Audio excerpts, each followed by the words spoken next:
Биздин карасаңыз, субханалла, намазыбыз ушунчалык көп экен, өзү 50 мал намаз фарыз болгон да. Башында 50 мал намаз фарыз болгон. Намаз пайгамбарыбыз айтты, бейиштин ачкычы деп койду.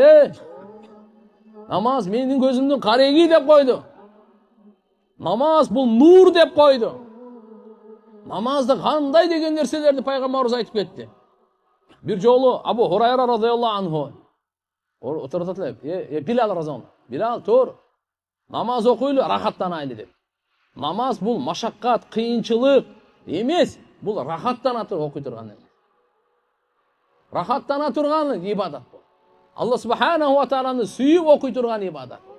Ошол эле кезде Алла Тааладан коркуп туруп окуй турган ибадат. Бир сажда турасыз, билесизби канча билет? Бир Аллаху акбар канча турат?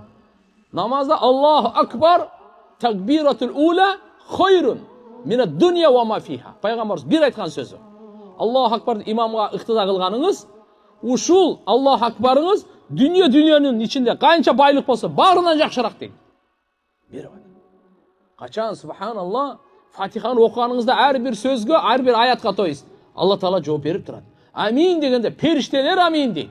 Кимдин амин менен периштелердин амини экөө кош дал келсе, аны мурунку бардык күнөөлөр кечирилет дейт. Эмне деген керемет бул. Намаздын ичинде Аллаху акбар. Ошон үчүн туугандар иншалла намазга бекем болойлу, үй бүлөбүздү намазга бекем кылайлы. Аял, бала чакабыз, балдарыбыз, досторубуз, туугандарыбыз, кошуналарыбыз кайерде болсо да биз намазга чакырып жүрөйлү.